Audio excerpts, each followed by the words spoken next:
सोचें, आपका सबसे करीबी दोस्त आपसे सब कुछ छीन ले, आपकी दौलत, आपका करियर, आपका मुस्तकबिल, और फिर एक दिन वही आपके सामने आ जाए मदद मांगते हुए। आप क्या करेंगे? ज्यादातर लोग कहेंगे बदला लो, मगर इमाम ने फरमाया बड़े इंसान का बेहतरीन अमल यह है कि वो मुआफ करे और भूल जाए। ये जदीद कहानी साबित करती है कि मुआफी कमजोरी नहीं, ये असल ताकत है। अगर इस कहानी ने आपके दिल को छू लिया तो उसे दूसरों के साथ शेयर करें, दीन इन मिनट को सब्सक्राइब करें और दुनिया को याद दिलाएं कि इस्लाम इंतकाम के बारे में नहीं है, ये रहमत, सुकून और अज़मत किरदार के बारे में है। बदला आ मुआफी। इमाम अली का अस्म हाजिर के लिए सबक। ये शहर कभी वाकई नहीं सोता था। इसकी गलियां जिंदगी से भरी रहती थी। नियॉन लाइट्स टिमटिमात, ट्रैफिक के हार्न गूंजते और ख्वाहिशात की बेचैन हमहमा गूंजती रहती। उन्हीं लाखों चेहरों में यूसुफ भी था, एक नौजवान जिसकी आंखें थकन से बोझल थीं और ख्वाब धोखे के बोझ तले टूटने लगे थे। वो 26 बरस का था, दिन रात मेहनत करता था एक टेक स्टार्टअप में, जिसे इसने अपने करीबी दोस्त हमजा के साथ मिलकर कायम किया था। दोनों ने कुछ भी नहीं से आगाज किया था, 2 लैपटॉप्स, एक आइडिया और एक ऐसा रिश्ता जो एतमाद पर खड़ा था। लेकिन यूसुफ ने जल्द ही सीखा कि एतमाद कभी कभार शीशे से भी ज्यादा नाजुक होता है। महीनों की जागती रातों, कोडिंग और सरमायाकारों को पिच करने की कोशिशों के बाद बिलाखिर उनकी ऐप ने पहचान हासिल करना शुरू कर दी थी। सरमायाकार दिलचस्पी लेने लगे थे और यूसुफ को लगता था कि उसकी जिंदगी बदलने वाली है, और बदली भी, मगर वैसे नहीं जैसे इसने सोचा था। एक सर्द सुबह यूसुफ दफ्तर पहुंचा तो इसके लॉग इन क्रेडेंशियल्स बंद हो चुके थे। इसकी मेज खाली थी और हमजा कार्नर ऑफिस में बैठा था, वो कला के साथ। ये कुछ जाती नहीं है, यूसुफ, हमजा ने सर्द लहजे में कहा। बोर्ड समझता है कि मुकम्मल कंट्रोल मुझे मिलना चाहिए। तुम्हारे शेयर्स मुंतकिल हो चुके हैं, सब खत्म हो गया है। ये अल्फाज किसी खंजर से भी ज्यादा गहरे किट थे। यूसुफ का दिमाग घूम गया। ये वही भाई था, वही राजदार जिसने कभी गुर्बत में उसके साथ खाना बांटा था, और आज इसी ने सब कुछ छीन लिया था। धोखा लफ्ज भी कम था। दिन हफ्तों में बदल गए और यूसुफ की जिंदगी बखर गई। इसकी बचत खत्म हो गई, किराया बढ़ने लगा और डिप्रेशन ने इसे दबोच लिया। वो रातों को अकेला अपने छोटे से कमरे में बैठा छत को घूरता, दिल में इंतकाम की आग जलती। वो चाहता था हमजा को खत्म कर दे जैसे इसने इसे खत्म किया था। एक रात खामोशी बर्दाश्त न कर पाने पर वो बाहर निकल गया। बारिश से भीगी सड़कें बिजली के खंभों की रोशनी में शीशे के टुकड़ों की तरह झिलमिलाती थी। कदम बेसमत चलते गए और वो मस्जिद के करीब जा पहुंचा। इशा की अजान खत्म हो चुकी थी और इमाम चंद नौजवानों के साथ आहिस्ता आवाज में बात कर रहे थे। यूसुफ दरवाजे पर रख गया और सुनने लगा।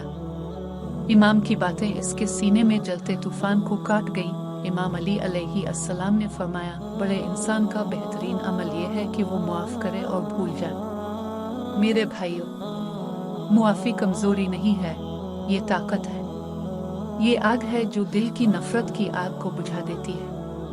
इंतकाम का बोझ मत उठाओ वरना तुम्हारी रूह टूट जाएगी। यूसुफ के दिल में गिरासी लग गई। मुआफ करे, भूल जाए इस शख्स को जिसने इसकी जिंदगी बर्बाद की। फिर भी दिल के किसी कोने में इन अल्फाज की सुकून भरी खुशबू महसूस हुई। अगली सुबह यूसुफ कैफे में बैठा कॉफी पी रहा था जब 2 आदमियों की बातें कानों में पड़ी। सुना तुमने, हमजा की कंपनी की तफ्तीश हो रही है। फराड, उख्तलास, सब कुछ। वो बुरी तरह फंस गया है। यूसुफ का दिल तेज धड़कने लगा। क्या ये इंसाफ था? क्या ये अल्लाह का हाथ था जो वही सजा दे रहा था जिसका वो ख्वाब देखता रहा? कई दिनों तक यूसुफ खबरों पर नजर रखता रहा, देखता रहा कि हमजा की सल्तनत कैसे बिखरती जा रही है। सरमायाकार पीछे हट गए, मुलाजमीन निकल गए और जल्द ही हमजा मुकद्दमों में डूब गया। फिर एक दिन फोन आया। ये हमजा था। यूसुफ ने स्क्रीन पर नजर जमाई। जबड़े सख्त हो गए। कई लम्हों तक इसने काल को बजने दिया। गुरूर कह रहा था कि मत उठाओ, मगर दिल के नरम गोशे ने इसे जवाब देने पर मजबूर कर दिया। यूसुफ, हमजा की आवाज टूट रही थी। मेरे पास कोई नहीं बचा। सबने मुझे छोड़ दिया है। मेरा खानदान तक मुझसे बात नहीं करता। मैं इस लायक नहीं हूँ, लेकिन मुझे मदद की जरूरत है। यूसुफ की मुट्ठी सख्ती से बंद हो गई। यही वो शख्स था जिसने सब कुछ छीन लिया था। अब रहम मांग रहा था। इसके दिल में कड़वाहट थी, लेकिन इमामल के अल्फाज फिर गूंजने लगे। बड़े इंसान का बेहतरीन अमल यह है कि वो मुआफ करे और भूल जाए। इस रात यूसुफ ने दिल ही दिल में जंग लड़ी। उसने रसूल अल्लाह को याद किया, जिन्होंने उन्हें भी मुआफ किया जो कत्ल की नीयत से आए थे। उसने इमाम अल को याद किया, जिन्होंने दुश्मनों को जंग में भी मुआफ किया।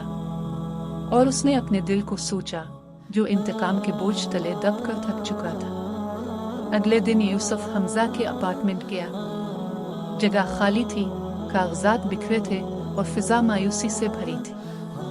हमजा ने ऊपर देखा, आंखें खाली। मैं ये उम्मीद नहीं करता कि तुम मुझे मुआफ करोगे, उसने धीमी आवाज में कहा, लेकिन मैं डूब रहा हूँ। यूसुफ के कदम जमीन पर जमते न थे। हर चीज कह रही थी कि पलट जाओ, लेकिन आहिस्ता आहिस्ता इसने हाथ बढ़ाया। मैं तुझे मुआफ करता हूँ हमजा, उसने लरजती आवाज में कहा। इसलिए नहीं कि तू इस काबिल है, बल्कि इसलिए कि मुझे सुकून चाहिए, और इसलिए कि अल्लाह इन लोगों से मोहब्बत करता है जो मुआफ करते हैं। हमजा की आंखों में आंसू भर आए जब उसने यूसुफ का हाथ थामा, और उसी लम्हे कुछ बदल गया। यूसुफ ने महसूस किया कि दिल से इंतकाम की जंजीरें टूट गईं। वो दौलत, हैसियत और रफाकत खो चुका था, लेकिन उसने इससे कहीं ज्यादा बड़ी दौलत पाली थी, एक मुतमईन दिल। महीनों बाद यूसुफ ने अपनी जिंदगी नए सिरे से शुरू की, इस बार ज्यादा मजबूत, ज्यादा बाशऊर और कड़वाहट से आजाद। हमजा अपनी गिरावट से आजिज और यूसुफ की मुआफी से मुतासिर होकर इसके साथ मस्जिद आने लगा और तौबा की राह पकड़ने लगा। इनकी दोस्ती पर दाग थे, लेकिन अल्लाह की रहमत से वो आहिस्ता आहिस्ता भरने लगे। और जब भी यूसुफ अपनी कहानी सुनाता, वो उन्हीं अल्फाज पर ख़त्म करता, मैंने सोचा था इंतकाम मुझे ताकत देगा, लेकिन मुआफ़ी ने मुझे बचा लिया। इमाम अल सच कहते थे, बड़े इंसान का बेहतरीन अमल यह है कि वो मुआफ़ करे और भूल जाए।